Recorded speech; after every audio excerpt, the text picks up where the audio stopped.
Hello friends, welcome to வீட்டு தோட்டம் vlogs. இன்றைக்கி ஒரு அறுவடை வீடியோ தான் பார்க்க போகிறோம். அதுக்கு முன்னாடி நம்ம சேனலை நீங்கள் இன்னும் சப்ஸ்கிரைப் பண்ணலைன்னா மறக்காமல் வீட்டு தோட்டம் vlogs சேனலை சப்ஸ்கிரைப் பண்ணிக்கோங்க. பக்கத்தில் பெல் பட்டன் இருக்கும், அதை ப்ரெஸ் பண்ணிக்கோங்க. அப்போ தான் நான் வீடியோ போட்டு அப்படின்னா உங்களுக்கு நோட்டிஃபிகேஷனில் காட்டும். நீங்கள் மிஸ் பண்ணாமல் என்னோடய வீடியோக்களை பார்க்கலாம். இன்றைக்கி ஃபஸ்ட்டு அறுவடை பார்த்திங்க அப்படின்னா ஃபஸ்ட்டு வெண்டைக்காயிலிருந்து அறுவடை பண்ணிக்கலாம். வெண்டைக்காய் பார்த்திங்கன்னா இடையிலேயே நான் எல்லாம் பறிச்சிட்டேன். இன்றைக்கி இருக்கிறத அப்படியே பறிச்சிக்கலாம்.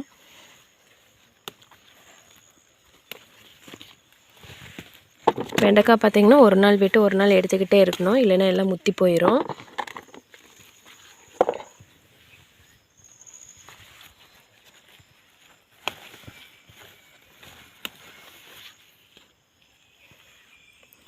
வெண்டைக்காயில் பார்த்திங்கன்னா இந்த பூச்சி தான் அதிகமாக வரும். இதை கையோடு பார்த்திங்கன்னா அப்போவே எடுத்து விட்டுறணும்.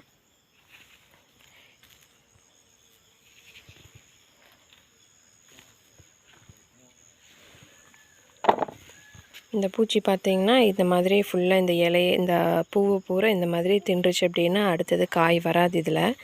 அதனால் அந்த பூச்சி மட்டும் இருந்தது அப்படின்னா அந்த வண்டு மாதிரி இருக்கும், அந்த வண்டு வந்து எடுத்து விட்டுறணும், இல்லைன்னா அந்த செடியை வந்து வீணாப்பட்டுரும்.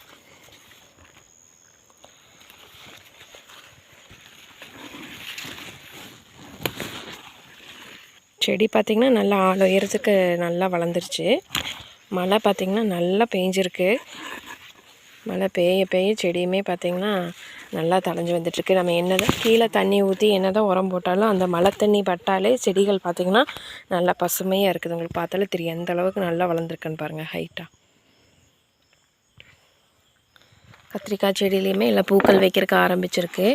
இப்போ பார்த்திங்கன்னா இந்த இடத்துல ஒரு பிஞ்சும் இருக்குது. இங்கே இது கொஞ்சம் பெருசானா தெரியும் என்ன வெரைட்டி அப்படின்னு சொல்லிட்டு.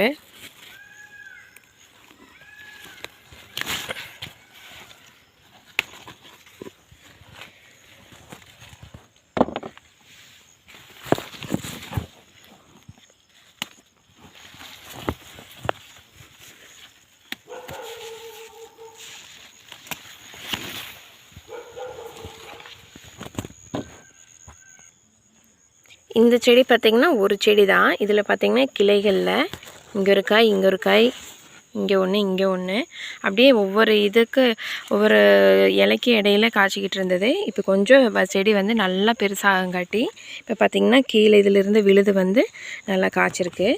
இப்போ பார்த்திங்கன்னா ஒரு செடியிலேயே 4 காய் அளவுக்கு இருக்குது. செடி வந்து கொஞ்சம் பெருசானால் தான் இந்த மாதிரி நல்லா காய்க்கும். கொஞ்சம் சிறுசாக இருந்தது அப்படின்னா ஒவ்வொரு காய் தான் வந்து காய்ச்சிட்ருக்கோம். செடி கொஞ்சம் நல்லா முத்தணும்.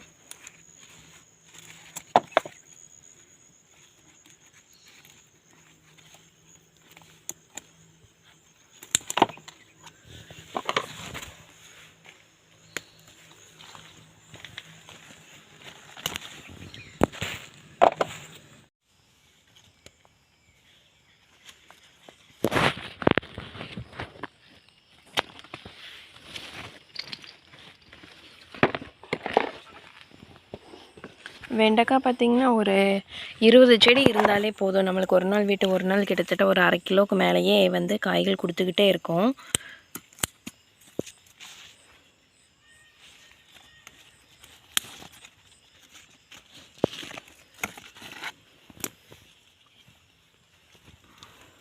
நம்ம வச்ச மக்காச்சோளம் எல்லாமே கொஞ்சம் நல்லா வந்திருக்கு. இந்த இடத்துல பார்த்திங்கன்னா அவரைக்காய் போட்டு விட்டுருந்தேன். அந்த செடியில் பூ பூக்க ஆரம்பிச்சிருச்சு. கொஞ்சம் விதைகள் இருந்தது. இப்போ பார்த்திங்கன்னா இந்த ஒரு பாத்தியில் கொஞ்சம் அவரைக்காயும் நெட்டி வச்சுருக்கேன். அது எல்லாமே கொஞ்சம் நல்லா தழைஞ்சி வந்துருச்சு. இன்றைக்கி வெண்டைக்காய் பார்த்திங்கன்னா அவ்வளோதான், ஒரு 1/4 கிலோவுக்கு மேலேயே இருக்கும். இப்போ அந்த மழை பெய்யாமல் இருந்திருந்தது அப்படின்னா இந்த பூவெல்லாம் வந்து நல்லா தானாகவே விழுந்திருக்கும். மழை பெஞ்சங்காட்டி இப்போ வந்து இந்த காயிலேயே வந்து அப்பிட்டுருக்கு. இது வந்து கழுவிக்கலாம். அடுத்த அறுவடை பார்த்திங்கன்னா பாவக்காய் இன்றைக்கி ஒரு 2 காய் இருக்குது, அதை அறுவடை பண்ணிக்கலாம்.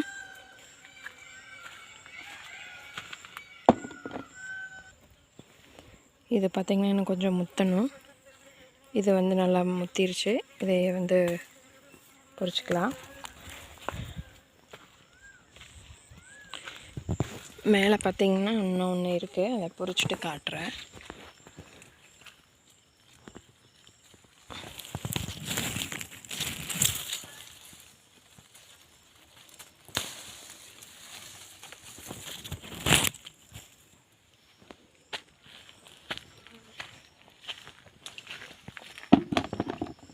காய் நல்லா பார்த்திங்கன்னா நல்லா இந்த பீக்கங்காய் சைஸுக்கே நல்லா பெருசாக இருக்குது.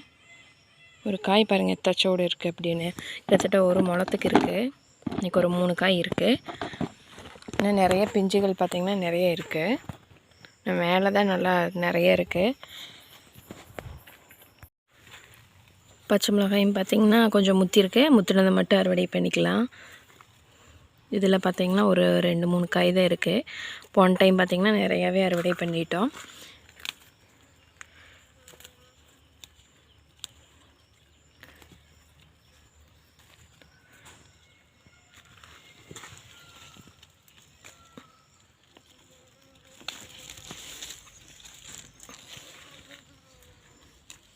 பழைய செடி தான் பார்த்திங்கன்னா நல்லா காய்க்குது. நான் இப்போ வச்ச ஆடிப்பட்டத்துக்கு வச்ச செடியும் கூட அந்தளவுக்கு எனக்கு காய்கள் கொடுக்கல.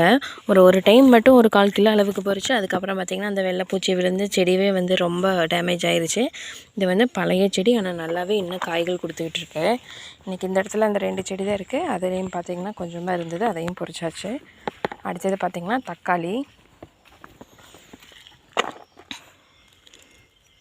தக்காளியெல்லாம் இந்த வெள்ளைப்பூச்சி அதே மாதிரி தான். வெள்ளைப்பூச்சி விழுந்து எல்லாம் வீணாக போயிடுச்சு. இருக்கிற செடியை அப்படியே அந்த மலையில் பார்த்திங்கன்னா எல்லாம் கழுவிட்டு போனங்காட்டி ஓரளவுக்கு காய்கள் இருக்குது.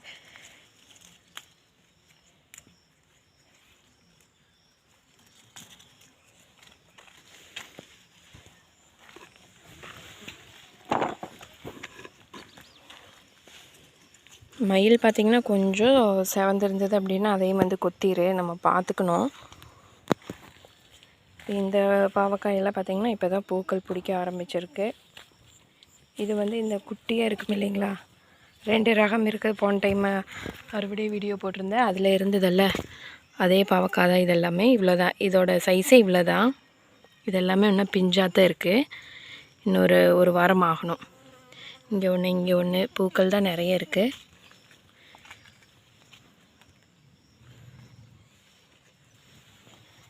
இந்த இடத்துலையும் பார்த்திங்கன்னா ஒரு 4-5 கத்திரி செடி வச்சுருக்கேன். இதுவும் இப்போ காய்கள் காய்ச்சாதான் தெரியும் என்ன ரகம் அப்படின்னு சொல்லிட்டு. நம்ம ஆடி நோம்பிக்கெல்லாம் நெட்டு வச்சோம் இல்லைங்களா, ரோஸு, அதுவுமே வந்து எல்லாமே நல்லா தழைஞ்சு வந்திருக்கு. தக்காளி பார்த்திங்கன்னா அவ்வளோதான். இப்போ எல்லாம் இந்த மலைக்கு பார்த்திங்கன்னா நல்லா செடி வந்து நல்லா துளிர் விட்டு வருது. பூக்களும் பார்த்திங்கன்னா நல்லா நிறைய பிடிச்சிருக்கு. தக்காளி செடி ஓரளவுக்கு பரவாயில்ல. எல்லா செடிக்குமே பார்த்திங்க அப்படின்னா மழை பெஞ்சாதான் கொஞ்சம் நல்லாவே வருது. என்ன தான் நாம் தண்ணி கீழே செடிக்கு விட்டாலும் மழை தண்ணி தான் வந்து செடிகளே பார்த்திங்கன்னா நல்லா வருது. அடுத்தது இங்கே பார்த்திங்கன்னா ஆடிப்பட்டத்துக்கு வச்ச மிளகா செடி தான். பார்த்தா ரொம்ப பழைய செடி மாதிரி இருக்குது. அதுலேயும் 1-2 மிளகா இருக்குது, அதையும் பறிச்சுக்கலாம். இந்த செடியில் இருக்கிறது பார்த்திங்கன்னா எல்லாம் இன்னும் முத்தணும். இந்த தக்காளி செடியிலையும் ஒன்றும் இல்லை, எல்லாம் பழுக்கலை இன்னும். இது பார்த்திங்கன்னா கொத்தவரங்காய். இப்போ தான் எல்லாம் காய்கள் பார்த்திங்கன்னா ஓரளவுக்கு முத்திருக்க ஆரம்பிச்சிருக்கு. இன்னும் இது பெருசாகணும்.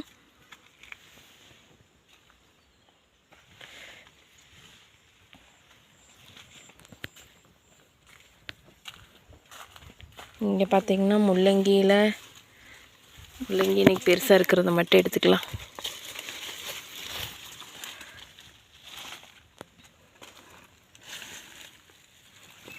முக்கால்வாசி எல்லாமே முடிஞ்சிருச்சு. நீ ஒன்றுமே இல்லை. இருக்கிறது அந்த 1-2 எடுத்து விட்டுட்டு இந்த இடத்துல சுத்தம் பண்ணிவிட்டு மறுபடியும் வேறு ஏதாச்சும் பண்ணலாம். மழை பெஞ்சங்காட்டி பார்த்திங்கன்னா இந்த விதைக்காக விட்டுருந்தது எல்லாமே சாயறக்க ஆரம்பிச்சிருச்சு.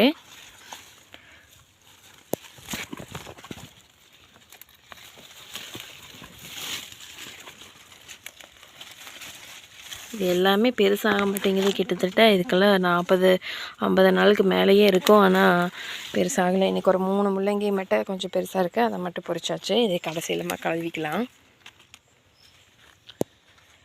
அடுத்தது பார்த்திங்கன்னா கத்திரிக்காய் இருக்குது. இன்றைக்கி கத்திரிக்காயும் அறுவடை பண்ணிக்கலாம். பப்பாளி பார்த்திங்கன்னா ஒரு 2 காய் கொஞ்சமாக லைட்டாக செவந்திருக்கு, ஆனால் இன்னும் நல்லா பழுக்கணும்.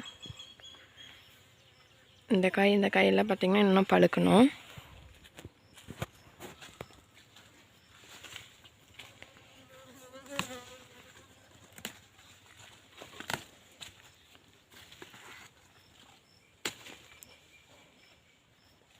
இதில் பார்த்திங்கன்னா எல்லாம் தலை சுருண்டு சுருண்டு இருக்குது. உள்ளே பார்த்து அப்படின்னா புழுவாக இருக்குது. இதுக்கு எல்லாம் கொஞ்சம் அந்த புளிச்ச மோர் வந்து தெளித்து விட்டோம்னா ஓரளவுக்கு கண்ட்ரோல் ஆயிரும். இந்த இடத்துல பார்த்திங்கன்னா ஒரு 4 காய் தான் இருந்தது. மீதி எல்லாம் பூக்களாக தான் இருக்குது. இன்னும் ஒரு 2-3 செடி வச்சுருக்கேன். அதில் இருந்தும் காய்கள் இருக்கான்னு பார்த்துக்கலாம். ஒரு காயே பார்த்திங்கன்னா கரெக்டாக ஒரு அரை முழத்துக்கு இருக்குது. நல்லா பெரிய பெரிய காயாக இருக்குது. புதுச்செடியில் பார்த்திங்கன்னா காய் இந்த அளவுக்கு வரும். அப்புறம் செடி வந்து பழசாக பார்த்திங்க அப்படின்னா ரொம்ப சிறுசாயிரும். இதில் பார்த்திங்கன்னா எல்லாம் ஒரே செடி தான். நல்லா விழுதுகள் வந்து நல்லா காய் நல்லா பிடிச்சிருக்குது. இங்கே ஒரு செடியில் இந்த இடத்துல ஒரு காய் தான் இருக்குது. இதெல்லாம் பார்த்திங்க அப்படின்னா கொஞ்சம் இந்த மாதிரி எல்லாம் புழுக்கள் வந்துருச்சு. நான் அப்படியே கிள்ளி எடுத்துட்டேன். இந்த மாதிரி ஃபுல்லாக இலையில் ஓட்டை போட்டு இந்த வாடி கடந்தது, அதனால் எல்லாம் கட் பண்ணி விட்டுட்டேன். நம்ம அந்த புழுக்களுக்கு என்ன தான் மருந்து அடித்தாலும் வந்துட்டு ஒன்றுமே கண்ட்ரோல் ஆகாது. அதனால் அந்த இலையை அப்படியே கிள்ளி எடுத்துகிட்டு அப்படின்னா செடியும் கூட ஓரளவுக்கு காப்பாற்றிக்கலாம். இங்கே பார்த்திங்கன்னா இது தானாக முளைச்சது தான் இந்த பச்சை மிளகா. செடியே பார்த்திங்கன்னா ஒரு அடிக்கு தான் இருக்கும். காயிலே அதுலேயும் பார்த்திங்கன்னா நல்லா பிடிச்சிருக்குது. அவ்வளோதான். இந்த இடத்துல கத்திரிக்காய் ஒன்று தான் இருக்குது. அடுத்தது இங்கே ஒரு செடி இருக்குது. அதில் பிஞ்சாக இருக்குதுன்னு நினைக்கிறேன். இது பார்த்திங்கன்னா இன்னும் பெருசாகணும். இது வந்து சங்குப்பூ செடி. அப்படியே இந்த டேங்க் மேலே படுறதுக்காக இந்த இடத்துல வச்சுருக்கேன். இது வந்து கோழிக்கொண்டை. அடுத்தது மேரிகோல்டு பார்த்திங்கன்னா அதுவுமே நல்லா வளர்ந்துட்டுருக்கு. அடுத்த அறுவடை பார்த்திங்க அப்படின்னா பீக்கங்காய் இருக்குது. அதையும் அறுவடை பண்ணிக்கலாம். பீக்கங்காய் பார்த்திங்கன்னா இன்றைக்கி கம்மியாக தான் இருக்குது. ஒரு 2 காய் தான் இருக்குது. பீக்கங்காய் செடி பார்த்திங்கன்னா எல்லாமே தானாக வந்து அந்த இலையெல்லாம் கருகறக்க ஆரம்பிச்சிருச்சு. என்ன ரீசன்னே தெரியல. இப்போ பார்த்திங்கன்னா ஒரு 2-3 கொடி எச்சா போட்டு விட்டுருக்கேன். அதுலேயுமே எல்லாம் பூக்கள் பிடிக்க ஆரம்பிச்சிருச்சு. மறுபடியும் இப்போ பார்த்திங்கன்னா ஒரு 2 நாளைக்கு முன்னாடியும் கூட மறுபடியும் ஒரு 4-5 கொடி போட்டிருக்கிறேன். பீக்கங்காய் பார்த்திங்கன்னா ரொம்ப பிடிக்கும் எங்கள் வீட்டில். அதனால தான் அதிகமாக இருக்குது. இப்போ இந்த இதில் பார்த்திங்க அப்படின்னா செடி எல்லாமே தானாக காயறக்க ஆரம்பிச்சிருச்சு. அதனால் இந்த மீதி இருக்கிற 1-2 பிஞ்சுகளும் பார்த்திங்கன்னா இந்த மயில் ஃபுல்லாக எல்லாம் இந்த அரை எத்திச்சோடு ஆனதுக்கப்புறமா எல்லாம் கொத்தி போடுது. அதனால் பார்த்திங்கன்னா கொஞ்சம் வேறு நிறைய குடிகள் தான் போட்டு விட்டுருக்குற பீக்கங்காய். அதுவுமே எல்லாம் பூக்கள் வைக்கிறக்க ஆரம்பிச்சிருக்கு. அதையும் காட்டுறேன். இந்த இடத்துல பார்த்திங்கன்னா ஒரு 3 இடத்துல போட்டிருக்கேன். இங்கே ஒன்று, ஒரு 4 விதையாக போட்டால் எல்லாமே நல்லா முளைச்சிருக்கு. இங்கே ஒன்று, அப்புறம் இந்த இடத்துல ஒன்று. இது எல்லாமே வந்து இந்த செடி மேலே படர விட்டுறலாம். புதினா பார்த்தாங்கன்னா புதினாவுமே நல்லா சூப்பராக வளர்ந்துட்டுருக்குது. மழைக்குன்னு பார்த்திங்கன்னா மழை பெஞ்சிட்டே இருக்குங்காட்டி நல்லா சூப்பராக வளர்ந்துட்டுருக்கு. அவ்வளோதான். இன்றைக்கி என்னென்ன கடைசி அறுவடை பண்ணணும்னு ஒரு டைம் பார்த்துக்கலாம். சின்ன வெங்காயம் பார்த்திங்கன்னா நல்லா மழை பெஞ்சிட்டே இருக்கங்காட்டி ஓரளவுக்கு தான் ஊறி இருக்குது. கொஞ்சம் காய்கள் பார்த்திங்கன்னா ரொம்ப சிறுசாக இருக்குது. அது பார்த்திங்கன்னா அந்த அறுவடை பண்ணினது இங்கே மிஸ் ஆயிடுச்சு. அதனால சரின்ட்டு அதை மட்டும் காட்டியிருக்கேன். இந்த இடத்துல பார்த்திங்கன்னா ஒரு 4 பாரு மட்டும் இந்த இடத்துல போட்டிருந்தோம். ஒரு 1/2 கிலோ நெட்டினதுக்கு ஒரு 2 கிலோ பக்கம் கிடச்சிருக்கு. சரி வாங்க இன்றைக்கி என்னென்ன கடைசி அறுவடை பண்ணணுன்னு பார்த்துடலாம். ஃபஸ்ட்டு பார்த்திங்கன்னா நம்ம ஆடிப்பட்டம் ஃபஸ்ட்டு ஆரம்பிக்கும் போது சின்ன வெங்காயத்தில் தான் ஆரம்பித்தோம். இது பார்த்திங்கன்னா நல்லா மழையில் நனைஞ்சிருக்கு. இது எல்லாமே இந்த தாளை கிள்ளிட்டு வெயிலில் காய வைக்கணும். ஓரளவுக்கு கிடச்சிருக்கு. ஒரு 1/2 கிலோ நெட்டினதுக்கு இப்போ ஒரு 2 கிலோ பக்கம் கிடச்சிருக்கு. இன்றைக்கான அறுவடையில் பார்த்திங்க அப்படின்னா சின்ன வெங்காயம் அறுவடை பண்ணியிருக்கோம். அடுத்தது பார்த்திங்கன்னா அந்த வீடியோ இருக்காது உங்களுக்கு. நான் வந்து டெலீட் ஆயிடுச்சுன்னு நினைக்கிறேன். அதனால தான் சரின்ட்டு இதை மட்டும்தான் காட்டியிருக்கேன். அடுத்தது பார்த்திங்கன்னா பாவக்காய், கத்திரிக்காய், பீக்கங்காய் 2, முள்ளங்கி ஒரு 3 முள்ளங்கி, எப்பவும் போல் நம்ம வெண்டைக்காய் நிறையாவே இருக்குது இன்றைக்கி, தக்காளி, அடுத்தது பார்த்திங்கன்னா மிளகாய். இன்றைக்கி இந்த காய்கள் எல்லாம் தான் அறுவடை பண்ணியிருக்கோம். இந்த வீடியோ பிடிச்சிருந்தது அப்படின்னா உங்களோட ஃப்ரெண்ட்ஸ் அண்ட் ஃபேமிலிக்கு ஷேர் பண்ணுங்கள். மறக்காமல் வீட்டு தோட்டம் vlogs சேனலை சப்ஸ்கிரைப் பண்ணிக்கோங்க. வீடியோ பிடிச்சிருந்தது அப்படின்னா ஒரு லைக் கொடுங்க. இன்னொரு அடுத்த வீடியோவில் சந்திக்கலாம். அது வரைக்கும் நன்றி.